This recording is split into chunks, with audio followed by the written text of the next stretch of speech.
또 교역자, 또 교사들, 또 이렇게 성도들이 많이 오시거든요. 때로는 뭐 대형 버스 뭐 4대, 5대에서 뭐 100여 문 넘게 한 교회에서 그렇게 오시기도 하고요. 또 최소한 10명에서 20명 정도 이렇게 오셔요. 그러면 이제 제가 이제 담임 목사님을 대신해서 이렇게 이제 교회 소개, 또 저희 교회 부흥 성장한 원동력, 또 이제 주일학교에 대해서 어떤 질의응답이 있으면 제가 이제 알려드리고 있습니다. 저희 교회는 나운동 성전이 있고요. 지금 여기가 이제 수송동 성전인데요. 저희 담임 목사님께서 20년 전에 이제 저희 교회 담임 목사로 부임하시고 이제 20년간 이제 목회를 줄곧 해 오셨는데 정말 많은 어떤 부흥이 있었습니다. 그래서 건축만 하더라도 네, 지금 3번을 하셨어요. 그래서 건축을 할 때 보통 교회 같은 경우에는 어떤 자문들도 있을 수 있고 또 헌금의 문제가 있기 때문에 또 그로 인해서 많은 어려움들이 있을 수 있는데 저희 교회는 담임 목사님께서 그런 부분들을 지혜롭게 또 하나님의 은혜로 잘 해오셔서 뭐 교회가 어떤 재정적으로 어려움이 있거나 또 성도들이 뭐 건축함에 있어서 뭐 반대를 하거나 그러지 않고 저희 교회가 부흥되어지다 보니까 공간이 없기 때문에 건축을 한 것이지 뭐 교회를 더 크게 지으려고 했던 건 아닙니다. 그래서 이제 아까 서두에 말했던 것처럼 지금 현재 상태의 주일 출석, 평균 출석이 작년이 2,300 혹은 2,000 그리고 저희 주일학교 매주 출석하는 아이들이 2,000명 정도가 됩니다. 그래서 1대1 비율이고요. 연령으로 봤을 때 보통 이제 고령화된 교회들은 뭐 50대, 60대, 뭐 40대, 30대 이런 비율들이 많은데 저희 교회는 반대입니다. 20대가 가장 많고요. 30대, 40대, 50대, 60대. 그래서 한국교회에 이제 모범이 되어지고 있습니다. 또 선한 영향을 끼치고 있는데요. 이곳은 이제 비전 센터라고 해서요. 청소년 수련관 건물이라고도 말을 하는데 지하 2층, 지상 4층으로 되어져 있는데 그냥 주일학교 공간입니다. 그리고 이제 저쪽에 보시는 건물 하나가 있는데 비전 랜드라고 하는데 저기가 이제 작년 예배당입니다. 그래서 추후에 이제 보시게 될 텐데요. 이곳은 이제 지하 2층 가운데 있는 청소년부 예배실입니다. 그런데 저희는 고민하고 있습니다. 여기가 340석 정도 되는데요. 저희 청소년부 아이들만 매주 예배드리는 인원이 대략 한 500에서 650명 정도가 됩니다. 그렇기 때문에 이 공간에 다 함께 예배드릴 수가 없습니다. 그래서 저희 교회는 이제 이전을 하게 되어지면 모든 부서가 1부, 2부 다 예배를 드립니다. 어른들도 1부, 2부, 3부 예배가 있는데 아이들도 청소년부 1부 예배가 있고 청소년부 2부 예배가 있고 이런 식으로 지금 다 세팅이 되어져 있습니다. 교사 부분이라든지 교역자라든지 이렇게 다 되어져 있어서 지금은 저희가 본 예배당 저쪽에서 청소년들이 거의 한 500에서 650명이 지금 예배를 드리고 있습니다. 그런데 저희 교회도 고민이 이제 여기다 한 자리에서 다 예배를 드리지 못한다는 그런 어려움이 있고 청소년부 특징 같은 경우에는 늦잠을 자기 때문에 보통 1부, 2부 나누어진다 하더라도 2부 예배로 몰릴까봐 오히려 우리는 그게 걱정입니다. 많아서. 예. 그래서 그런 걱정들이 있고요. 이제 지하 1층 같은 경우에는 식당이 있습니다. 그리고 이제 지상 1층부터 영아부실, 유치부실, 유년부실, 초등부실, 청년 예배실, 그리고 교역자 사무실, 또 각 세미나룸, 그리고 소그룹실, 또 이제 체육관도 있고 예식장도 있고 뭐 등등 저희 주일학교를 위한 공간들이 많이 있습니다. 그렇게 있고요. 여기 이제 특징이 뭐냐면 의자를 보셨는데 알록달록하지 않습니까? 저희 담임 목사님께서 20년 동안 미국 교회 탐방을 많이 다니셨습니다. 그 중에서 이 청소년 수련관은 그 미국 교회 탐방 가운데 가장 좋았던 부분들을 엑기스만 담아서 목사님께서 인테리어 하나하나 부분까지 의자 하나까지 볼트 하나까지 신경을 쓰셨어요. 그러면 이제 여기서 보실 수 있는 게 알록달록한 의자는 왜 이렇게 했냐 이렇게 궁금하실 수 있는데 공학적으로 2가지의 특징이 있습니다. 만약에 이제 이렇게 어떤 물건을 이렇게 고정해 놨는데 시간이 지나다 보면 해질 수도 있고 고장날 수도 있고 AS를 불러야 되지 않습니까? 그러면 이와 같은 천이 뜯어져서 다시 AS를 받는다 할 때 그 공장이 있을 수도 있고 그 제품이 나올 수도 있고 안 나올 수 있지만 거의 안 나오지 않습니까? 또 비슷한 걸 한 다음에 너무 티가 나버리지 않습니까? 그래서 저희 목사님께서는 알록달록하게 하자. 왜냐하면 이와 같은 제품이 추후에 2년, 3년 후에는 없다. 그랬을 때 아무거나 색깔을 바꾸더라도 표시가 나지 않는다. 그만큼 저희 담임 목사님이 섬세하십니다. 두 번째로는 이렇게 알록달록한 색감이 있을 때 사람들이 분산에 앉아 있어도 시각적으로 모아진 느낌이 나기 때문에 이런 부분이 있습니다. 이건 말 그대로 그냥 하나의 예이고요. 모든 부분에 있어서 저희 담임 목사님께서 다 어떤 목회적인 아니면 또 건물에 있어서 전문학적인 어떤 공학도의 의식을 가지고 설계를 하셨고요. 지금 보면 천장에 보시면 다 오픈형입니다. 저희 목사님께서는 그 실용적인 걸 좋아하십니다. 보통 교회들이 외관에 치중할 때도 많이 있는데 저희 목사님 교회 건물은 다 네모나게 만들어졌어요. 외벽에 치우치지 않습니다.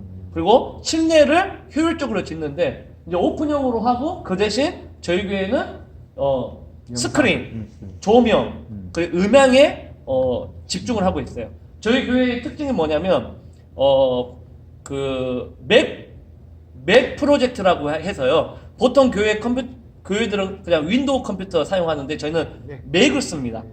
맥을 쓰면서 이런 스크린 프로그램은 뭐냐면 프로시즈라고 하는데 이제 우리 장로님들 그 방송국 같은 데 보면 가수들이 나와서 배경에 보면 뭐 화려하게 나왔다가 다른 배경으로 1초 사이에 바뀌지 않습니까? 저희 교회는 다 그렇게 돼 있습니다.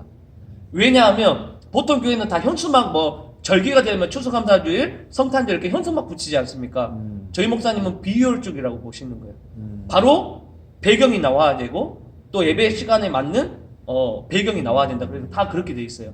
그리고 또 아이들의 눈높이로 가장 좋은 시각적인 효과를 주기 위해서 그런 프로그램을 쓰고 있어요. 그래서 그냥 뭐 장로님들 아시는 대로 뭐 PPT 뭐 어떤 그림 가져오는 거 그런 개념이 아닙니다. 방송용으로 미국에서는 다 그렇게 쓰고 있어서 저희는 그런 시스템이 다 되어 있습니다.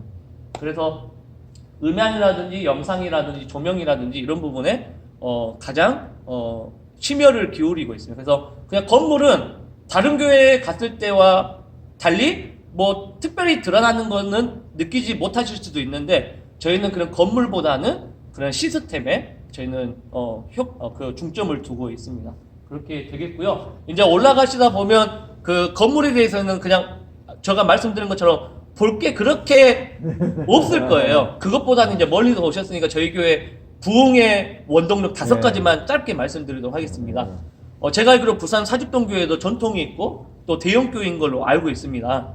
또 고신교단 맞죠? 또 알고 있는데요. 저희 교회의 모습, 이건 진리는 아닙니다.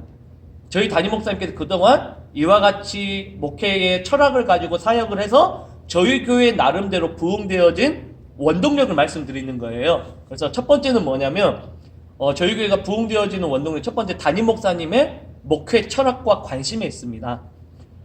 교회에 하나님 빼고요. 교회의 가장 최고의 기관과 최종 결정권자는 담임 목사님과 당회입니다. 그렇죠?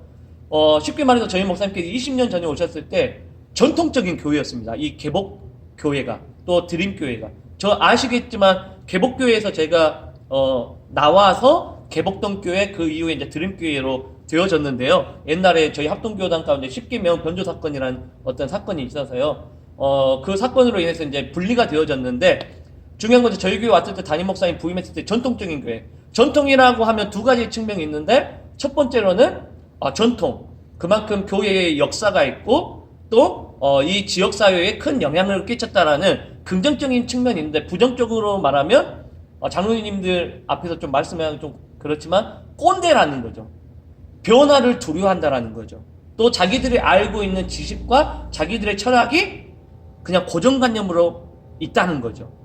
저희 담임 목사님께서 오셨을 때 어느 정도였냐면 장로님들이 새벽 기도 드릴 때 이제 예배를 마치고 개인 기도할 때는 이 자켓을 벗을 수가 있잖아요. 그리고 이제 기도할 수 있는데 저희 장로님들은 목사는 잠잘 때도 자켓을 벗으면 안 된다. 그 정도였어요. 그래서 한 번은 저희 담임 목사님도 너무나도 잘 아는데 여름에 지하에서 습하지 않습니까? 그래도 이제 기도할 때 자켓을 입고 기도하시는데 그래도 이제 일부러 그러셨겠죠. 변화를 줘야겠다. 사소한 거지만 일부러 자켓을 벗고 기도를 하신 거예요. 그랬더니 말 그대로 예배가 끝나고 장로님들이 문 앞에서 기다리고 있다가 목사님 오늘 새벽 예배 은혜 하나도 안 됐습니다. 그래 왜요? 물어보니까 아시면서도 어떻게 목회자가 하나님 앞에서 성도들 앞에서 자켓을 벗을 수가 있습니까? 이렇게 말을 했다라는 거죠. 그만큼 저희 교회는 꼰대 교회 아니면 변화를 무서워했던 교회예요. 뭐 피아노도 아시겠지만 피아노도 하루에 1cm씩 옮기는 그런 예화가 있지 않습니까? 그런 교회였습니다. 그런데 담임 목사님께서 장로님들과 성도들에게 신뢰를 얻어서 결국에는 그 장로님들도 교회 올 때 정장을 입고 오셨는데 한 번은 겨울에 점퍼를 입고 오신 거예요. 이것은 무슨 말이냐면 이제 담임 목사님의 의도를 충분히 알았고 이 목사님이 함부로 하는 목사님은 아니고 우리도 거기에 맞춰 가야겠다라서 이렇게 장로님들의 마음이 열어지신 거죠. 그래서 담임 목사님께서 그와 같이 신뢰를 얻었고 두 번째는 주일학교 왔는데 그 주일학교 학생들이 100명밖에 되지 않았습니다. 근데 대부분에 집중하고 있었던 부서 아이들이 유년부 초등부 아이들이었습니다. 거의 70명. 담임 목사님 오셨을 때 청년부는 1명 있었다고 합니다. 그래서 저희 담임 목사님께서 어떻게 하셨냐면 부임하셨을 때 그때 당시에는 B 프로젝트 아시지 않습니까?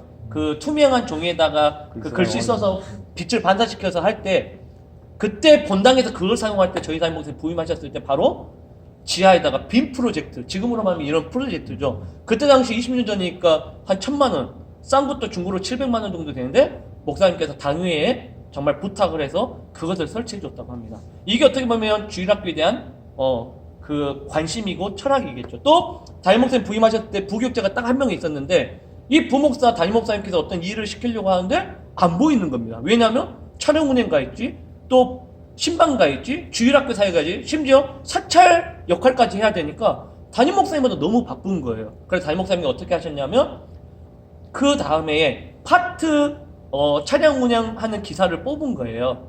그래서 조금씩 이제 전임 사역자를 늘려가서 이제 성도들에게, 목회자는 성도들에게 정말 신방을 하고 교육을 하고 가르칠 수 있도록 그렇게 목사님께서 관심을 뒀다라는 거죠. 근데 교회에 있어서 어떤 사람을 한 명 쓴다라는 게 다 재정과 관련된 거지 않습니까? 쉽지 않은 거지 않습니까? 그럼에도 불구하고 목사님께서 이제 당회에 허락을 얻고 동의를 얻어서 조금씩 사역자를 늘려갔다는 거죠. 이것이 이제 저희들을 봤을 때 아무것도 아닌 것처럼 느껴지지만 그만큼 담임 목사님께서 건강한 교회, 다음 세대가 있는 교회에 대해서 관심을 가지고 목회 철학을 가졌다라는 것이죠. 두 번째는 저희에게 부흥의 원동력이 성경 공부에 있습니다. 주일학교가 부흥되어진 이유가 성경 공부하면 뭐 우리 교회도 성경 공부하는데요 할 수가 있는데 저희 부교육자들 같은 경우에는 한 주에 설교를 2개를 준비합니다. 왜 그러냐면 이제 11시 30분에 초등부 예배가 있지 않습니까? 그러면 30분 전에 교사들 모이면 우리 장로님도 혹시 사직동교회는 교사 모임 때 무엇 하시는지 아세요? 광고를 주로 봐야지. 광고요. 안타깝네요. 뭐 교회마다 다 다르겠지만 또 무엇 할까요? 그날 프로그램 예배 전달사항, 광고사항, 이런 것들 또 그런 것만. 저희 교회는 절대 안 합니다. 저희 교회는 그 30분 동안 뭐 하냐면 첫 번째 오늘 아이들에게 들려줄 그 설교 본문을 가지고 교사들의 눈높이로 10분 동안 설교를 합니다. 교육자들이 이렇게 모여 있으면. 그리고 또 10분 동안은 뭐냐면 오늘 우리 아이들에게 할 성경 공부 공과 지도안을 미리 만들어 놓겠죠. 그걸 교사들에게 다 나눠줍니다. 그리고 교사들에게 설명하고 또 그것을 풀이를 합니다.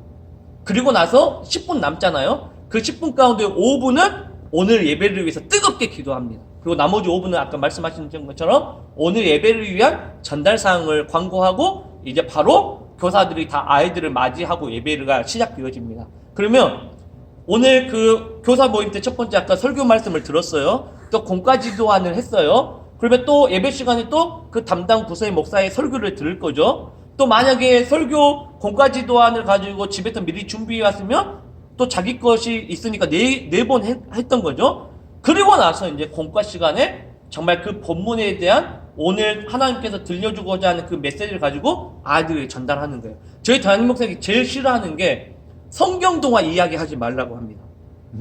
교사들 가운데 요셉 이야기, 아브라함 이야기, 삭개오 이야기 모르는 교사 있을까요? 없을까요? 대부분 다 알죠. 뭐 삭개오가 뭐 세리장이었는데 죄인이었는데 하면서 또 아브라함이 자기 아들 이삭을 바쳤는데 이건 누구든지 알 수 있다라는 거죠. 그런데 우리 목사님께서는 그런 성경동화 이야기하지 마라. 왜냐하면 오늘 본문에 대한 이 말씀을 가지고 분명히 하나님께서 의도한 뜻이 있을 것인데 그리고 그 의도한 뜻을 가지고 목회자들이 설교를 준비했는데 그 말씀을 전달해야지 왜 너희들이 설교 공과 준비를 못해와서 왜 너희들이 아는 지식을 전하냐? 그러면 생명력이 없다. 하나님의 말씀의 능력이 나타나지 않는다. 그래서 저희는 그렇게 전하고 있습니다. 저희 교회의 자랑이 뭐냐면 저희 교회는 1년 52주 설교 커리가 다 들어와 있습니다. 그래서 컴퓨터, 웹, 그리고 밴드에 다 올라와 있어요. 심지어 어느 것까지 오냐면 찬양, 챈트, 그리고 암송, 그리고 설교 내용, PPT, 공과 지도까지 다 올라가 있어요. 그러면 교사들이 그냥 집에 있다가 그냥 이번 주 몇 주지 딱 검색해서 보면 이번 주 할 내용들이 다 있는 거예요. 그러면 그것을 집에서 숙지해 와서 아까 말씀드린 것처럼 교회에 오면 교사 모임 때 설교 듣고 공과 지도한 공부하고 또 오늘 본 예배 때 말씀 듣고 그걸 가지고 이제 애들한테 가르치는 거예요. 저희 담임 목사님께서 강의하실 때 절대가치라는 교육을 많이 하십니다. 무슨 말이냐면 공교육 생각해 보시면 아이들이 학교에서 몇 시간 공부하신 것 같으십니까? 126시간 공부해요. 그것도 부족해서 학원 다니지 않습니까? 그렇죠. 근데 교회 신앙교육 한번 보겠습니다. 교회에서 몇 시간 신앙교육 하시는 것 같습니까? 주일날 30분도 못하지. 30분도 못해요. 어떤 분은 1시간이라고 말해요. 근데 이 1시간 개념이 예배인 거지 교육은 아니지 않습니까? 교육은 그래 2, 30분. 그렇죠. 와, 맞습니다, 장로님. 2, 30분 갖고. 그러면 비교해 보세요. 저희 목사님의 이론입니다. 학교에서 세상 공부 126시간도 부족해서 학원까지 보냈는데 근데 물어보면 대답은 똑같습니다. 세상 학문도 중요하고 신앙교육도 중요하지만 절대가치에 있어서 어떤 게 더 중요합니까? 신앙교육이 더 중요하지 않습니까? 그러면 시간적인 비교를 했을 때 상대가 되냐 그 말입니다.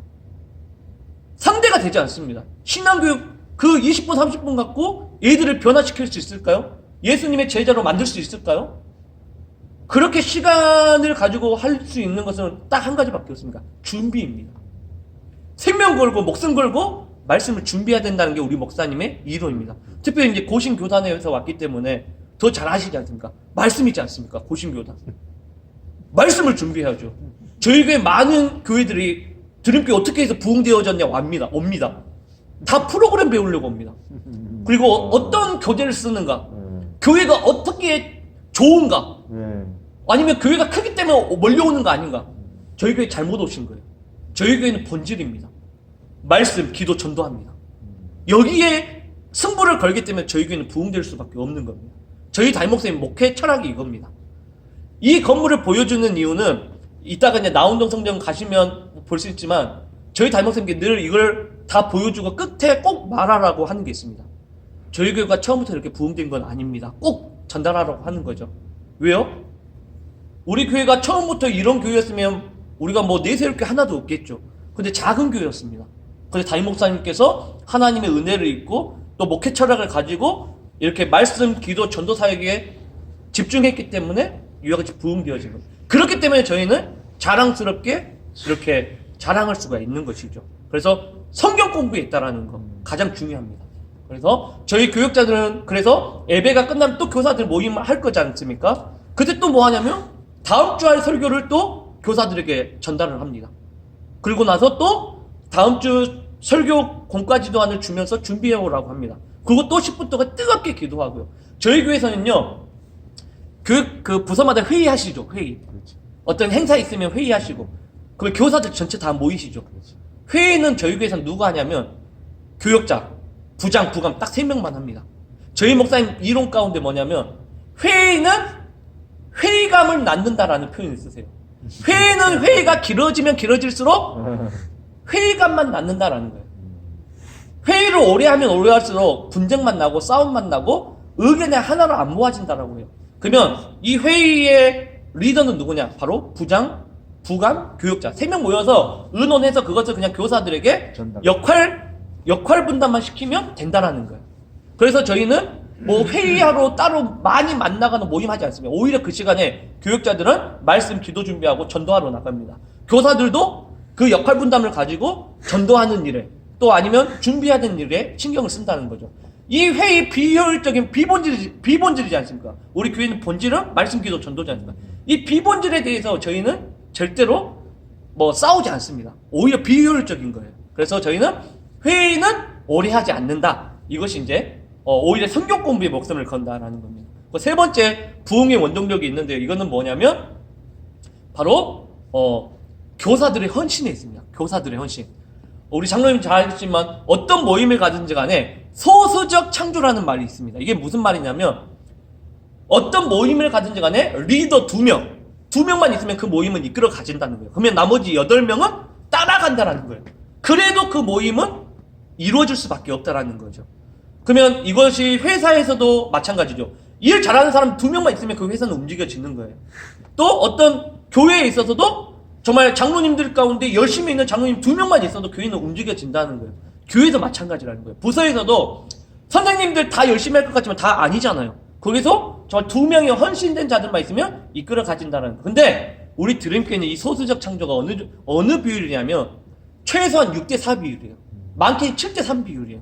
그러면 이제 궁금하신 게 있을 거예요. 그럼 드림교회는 왜 교사들이 그렇게 헌신합니까? 그 비결 좀 알려주세요.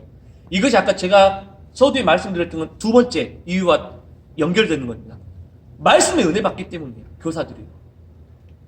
그래서 어떻게 헌신할 수 있습니까? 교사들이 은혜 받으면요 헌금합니다.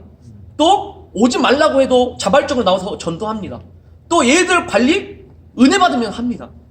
이것을 저희에게는 경험을 하고 있어요. 근데 다른 교회에서는 그거 우리도 하는데 안 돼요. 죄송하지만 말씀의 은혜가 안 되기 때문이에요. 그래서 저희 목사님께서는 교육자들 철저하게 말씀 준비하라고 생명 걸고 하라고. 그래서 어느 정도냐면 목사님께 교회 지나다니시다가 어떤 집사님을 만났을 때 교사예요. 지난주 설교가 뭐였어 물어보잖아요. 그 교사가 머뭇거리거나 모르고 있으면 그 주 교육자 회의 시간에 그 부서는 난리가 나는 겁니다. 그만큼 저희 목사님 말씀에 기도에 힘쓰라고 말씀하는 거죠. 왜요? 말씀밖에 없으니까요. 예. 그래서 교사들은 은혜를 받아버려요. 담임 목사님 말씀에 은혜 받아버리고요. 각 부서에 가서 목사님들 말씀에 은혜 받아버리니까 교사들이 헌신합니다. 이제 담임 목사님께 말씀은 하지 마세요. 이따 만나시면요. 저희 교회가 재정이 대형 교회가 많이 있겠죠. 근데 주일학교에 해당하는 예산 많을까요? 적을까요? 저는 이제 디렉터니까 총괄이니까 아니까 제 입장에서는 턱없이 부족합니다. 목사님께 말씀을 하지 마세요. 이제 좋게 말하면 정확하게 주시는 거예요. 그런데 예를 들어서 저희 교회에 어떤 부서가 예산이 한 1,300 되면 제가 지금 담당하고 있는 부서가 영아부예요. 영아부 예산이 보통 한 200명 기준으로 했을 때 1,300만 원인데 이 1,300만 원 가운데 그 봄 해피데이 전도축제죠. 그 1,300만 원 가운데 예산이 50만 원밖에 되지 않습니다. 근데 이 해피데이 한 번 행사 준비할 때 최소한의 그 예산이 400만 원에서 500만 원입니다. 그럼 나머지 450에서 400만 원 어디에서 나올까요? 교사들이. 어느 교사요? 그 해당하는 영아부 부서에서 나오는 거예요. 다른 부서에 관심도 없어요. 그렇죠. 교회에서도 관심도 없어요. 왜 그러면 그 헌금을 어떻게 하냐면 영아부 같은 게 다 교사들 다 아줌마들이잖아요. 가정이 있으시잖아요. 그렇죠. 남편들 다 예수님 믿을까요? 안 믿을까요? 안 믿는 사람도 안 믿는 사람들 엄청 많아요. 자기 헌금하기도 힘들어요. 눈치 봐요. 근데 그 돈이 그 헌금이 다 나온다는 거예요. 왜요? 은혜 받으니까요. 그래서 저희 교육자들은요 눈물 흘릴 수밖에 없는 거예요. 너무 고마우니까 은혜 받아버리니까 교사들이 너무 나오지 말라고 해서 나와서 기도하고 있고 전도 나가 있고 또 말씀을 사모하고 있고 또 아이들 신방하고 있고 그러니까 제가 이제 가끔씩 이제 집회를 많이 다니는데 가는 이유가 있습니다. 사명감으로 솔직히 죄송한 말이면 가지 않습니다. 가면 뭐 줘요? 사례비 주지 않습니까? 그럼 사례비 받아와서 우리 교사들 빵 사주려고 커피 사주려고 그러니까 가는 거예요. 진짜 고마워요. 근데 이와 같은 마음은 우리 모든 교육자들의 마음이에요. 솔직히 말해서 저희 교회는요 담임 목사님과 교사들 때문에 부흥된 교회입니다. 부교육자들 없어도 교회 돌아갑니다. 물론 하나님의 교회지만 일단 하나님 다 뺄게요. 그만큼 고마움이 있습니다. 교사들에 대한 성도들의 고마움이 있습니다. 그만큼 저희 성도들은 열심히 있고 헌신된 성도들입니다. 그러면 이 헌신들을 누가 교육했을까요? 물론 하나님 빼고요. 담임 목사님입니다. 그러니까 담임 목사님의 목회 철학과 관심이 중요하다라는 것이겠죠. 저희들 이제 부교육자가 완전 뭡니까 그쪽에 그 베테랑 예. 그런 분들만 예. 오셔가지고 이게 부흥된 게 아닌가 이 생각이 아닙니다. 절대 앞섰거든요, 아닙니다. 사실은. 절대 아닙니다. 절대 아닙니다. 예. 담임 목사님이 제일 중요합니다. 그리고 성도들입니다. 부교육자들은요, 만약 저 없어도 돌아가고, 우리 교회에 솔직히 부교육자들 다 유능하고 은사가 있고, 그 베테랑들입니다. 근데 솔직히 이 사람들 없어도 다른 부교육자 올 거 아니에요. 그래도 그 부서 교사들의 헌신이 있기 때문에, 목사님의 지도력이 있기 때문에 아무 문제 없습니다. 예. 아무 문제 없습니다. 예. 왜냐면 솔직히 이제 장로님께 말씀드리면, 저도 부교육자지만, 교회 프로그램, 우리 교회, 다른 교회 비교했을 때 뭐 특출난 게 있을까요, 없을까요? 프로그램은요, 거기서 거기에요. 조금 더 디테일할 수 있고, 조금 더 세부적인 거 있을 수 있잖아요. 우리 목사님 늘 요즘에 말씀하시는 거 뭔지 아십니까? 야, 내가 옛날에 1990년도, 80년도 사역할 때랑 지금이랑 복음의 본질은, 복음의 방법은 하나도 다른 게 없다. 가서 전도하는 것밖에 없다는 거예요. 데리고 왔을 때 뭐 그냥 좋은 거 보여주면 된다는 거예요. 옛날이나 지금 이치잖아. 중요한 건 뭐냐면 어떻게 성도들로 하여금 은혜를 줄 것인가. 그 은혜의 방법은 말씀, 기도, 전도밖에 없다. 저희 교회는요, 기도하는 모임요 장난 아닙니다. 이런 어떤 사역 준비하잖아요. 저희 영화부지만 특별 새벽 기도회, 오전 기도회, 저녁 기도회까지 합니다. 교사들과 함께. 새벽에 왜 합니까? 직장인들을 위해서 소수지만 합니다. 오전에 아줌마들 다 나옵니다. 또 그럼에도 불구하고 못 나온 교사들이 있다고 해서 자기들이 열어주라고 합니다. 그러면 제 목소리가 이렇게 지금은 온전하지만 그 시기가 되면 이제 아예 말도 못합니다. 설교할 때도 주일날요 정말 피토하는 마음으로 설교를 합니다. 목이 안 나오니까요. 그만큼 간절히 기도한다는 거죠. 이게 우리 교회의 훈련이 되어 있습니다. 그러니까 저희 담임선생님 정말 대단하신 거죠. 예. 그리고 네 번째가 뭐냐면 전임 사역이 있습니다. 전임 사역. 전임 사역. 아까 말씀하신 것처럼 저희 한국 교회는 보통 주일학교 어떤 사역 잘하다가 이제 교구로 가잖아요. 예. 장년들 대상으로. 그러다가 이제 담임 어떤 청빙 받아서 가잖아요. 저희 교회는 완전 다릅니다. 저희 교회는 교육자들 뽑을 때 교육국 목사들을 뽑습니다. 먼저. 저희 담임 목사님들 하는 말, 야, 교구 사역자들은 어른들 상대하는 목사들은 아무나 해도 돼. 성실하기만 하면 돼. 왜요? 신방만 잘 다니면 되니까. 신방 가서 그냥 말씀 전하고 기도해주고 그냥 장례 있으면 잘 치러주면 되니까. 예의만 있으면 된다는 거예요. 근데 주일학교 목사들은 이 영합은 눈높이로 설교할 줄도 알아야 되고, 청소년부들의 심리도 알아야 되고, 교사들을 잘 휘어잡을 수 있는 카리스마가 있어야 되는데 아무나 시킬 수 없다는 거예요. 그래서 저희 교회는 죄송한 말이지만 교구 목사들은 좀 담임 목사님 봤을 때 그냥 성실한 목사들이에요. 저희 교회는요 주일학교 목사들을 최고로 쳐줍니다. 정말입니다. 제가 부서에 있어서가 아니라 왔다 갔다 안 합니까? 안 합니다. 예, 2년 하면 또 절대 교구 갔다 교구 가고 절대 그렇지 않습니다. 그런데 저만 특별 케이스입니다. 제가 제 자랑하려고 하는 게 아니라 제가 4년 동안 교구를 했습니다. 제가 4년 동안 교구하면서 제일 목사님한테 듣기 싫었던 말이 교구는 아무나 할 수 있다. 교구는 성실하게만 합니다. 저도 교구 사역자지만 정말 자존심이 상했었습니다. 그런데 어떻게 이제 목사님께서 주일학교로 이제 뽑아주셨는데 이런 케이스가 거의 아예 없었습니다.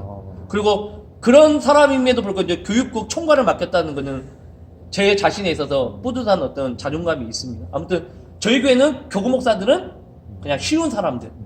예, 그래요. 아까 전임 사역이라는 게 뭐냐면 그 부서에 대해서 아까 말씀하신 것처럼 전문 사역자들. 그래야지 그 사역을 이끌어갈 수 있다는 거예요. 저희 목사님 영아부, 이 영아 아이들한테 하나님의 말씀을 10분 동안 설명을 해야 되는데 부모님들에게. 그러면 그 아이들을 불러놓고 하나님은 삼위일체 하나님이셔. 할 수 있을까요? 없을까요? 그건 능력이 없는 교육자라는 거죠.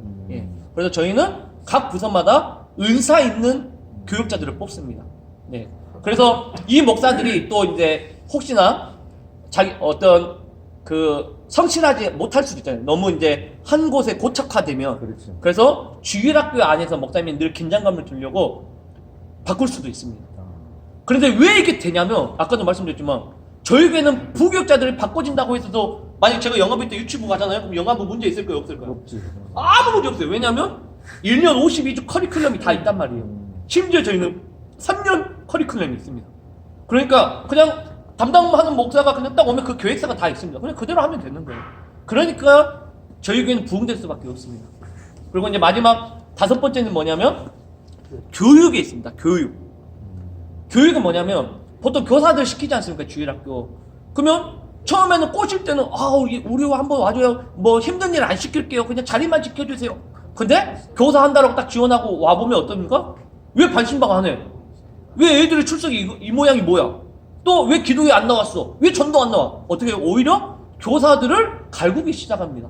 근데 그 교사들 입장은 너가 도와주라고 해서 나는 모르는 상태에서 왔는데 가르쳐주지도 않으면서 왜 뭘 나한테 바라는 거냐 이렇게 나올 수 있잖아요. 그래서 저희 교회에서는 교사하려면 1년 6개월의 시간이 소요가 됩니다. 무슨 말이냐면 교육을 시킵니다. 1년 6개월 동안. 그래서 전반기, 후반기 4개의 커리큘럼이 있습니다. 또 4개의 커리큘럼이 있습니다. 또 그 다음에 4개의 커리큘럼이 있습니다. 그래서 저희 교회는 12가지의 교사들의 역량을 갖출 수 있는 신학 커리큘럼이 있습니다. 쉽게 말해서 신학생들이 대학원에서 그 신학 과목 12가지를 수료하잖아요. 그처럼 우리 교사들도 아이들을 가르치기 위한 12가지의 커리큘럼 과목이 있습니다. 그래서 우리 지난주에 이제 교사대학이 마쳤는데요. 전반기 때 4개를 해야 됩니다. 그래서 어떻게 하냐면 이틀 동안 합니다. 보통 이틀 동안. 월요일 날 2과목, 화요일 날 2과목. 근데 다들 직장인들이기 때문에 대부분 저녁에 합니다. 7시부터 1시간 반 동안 예를 들어서 구약학을 합니다. 또 그 다음에 그럼 8시 반이 되면 10시까지 예를 들어 상담학을 합니다. 그리고 그 다음날 또 첫 번째 강의 시간 1시간 반 동안 또 심리학을 합니다. 또 그 다음에 두 번째 시간에는 학생주도 어떻게 할 것인가 이런 과목들이 쭉 있어요. 12가지가요. 그것을 이제 전반기 때 4과목, 후반기 때 4과목, 그럼 8과목이지 않습니까? 그 다음에 또 전반기 때 4과목 하면 12과목 수료하면 그때 정교사를 시킵니다. 그러면 당장 필요한 교사들이 있을 수 있잖아요. 그럼 보조교사 아무나 데리고 옵니다. 그리고 나서 보조교사는 우리 교회에서 할 수 있는 거 딱 3가지밖에 없습니다. 신발 정리, 간식 나눠주는 거. 보조교사로서 정교사 옆에 그냥 아이들 돌봐주는 거 이거밖에 못합니다. 그래서 그 보조교사들도 교사대학에 있을 때 이제 또 수료를 합니다. 그래서 12가지의 저희는 개인 교사 신상카드가 있습니다. 거기에 다 뒤에 보면 자기의 어떤 이력부터 해서 봉사활동부터 해서 모든 게 디테일하게 써져 있는데 거기에 체크를 합니다. 그래서 그게 다 12가지 그 과목이 스탬플로 도장이 찍어졌을 때 이제 종교사로 임명을 합니다. 그만큼 철저하게 교사들에게 교육을 시키고 교사를 시킨다는 거죠. 그리고 교육 대회가 있습니다. 뭐냐면 이거는 한국 교회에서 가장 주일학교 부흥되어지는 교회라든지 그 교회의 어떤 목사라든지 교육자라든지 교사까지도 와서 부흥성회를 합니다. 교사들을 위한 부흥성회. 근데 저희 교회 왔을 때 설교시키지 않습니다. 그분들에게 미리 말씀합니다. 와서 설교하지 마세요. 설교는 우리들도 할 수 있습니다. 어떤 것을 이야기해 주라고 하냐면 그 교회가 주일학교가 부흥되었던 이야기, 간증, 또 어떤 전도하는 방법, 그리고 그 교회만의 어떤 특징들이 있을 수 있지 않습니까? 그것을 이야기해 주라고 합니다. 그러면 교사들도 자기들의 어떤 고충이 있을 거 아닙니까? 주일학교 이끌어가면 왜 우리 반은 숫자가 적지? 내가 아무리 열심히 해도 왜 안 될까? 또 우리 교회 프로그램은 이건데 다른 교회는 어떨까? 실질적인 것을 듣습니다. 저희들은 설교 절대 못하게 합니다. 강사들. 그러면 교사들이 어떻게 되면 오히려 은혜를 더 받습니다. 나도 이것 때문에 힘들어했는데 나 이제 교사 때려치려고 했는데 저 교회에도 저런 고민이 있구나. 그 고민을 이렇게 헤쳐갔구나. 이런 인사이트를 얻습니다. 그래서 그렇게 이제 부흥성의 교육대회를 합니다. 그리고 이와 같이 이제 목회자들도 부르고 또 때로는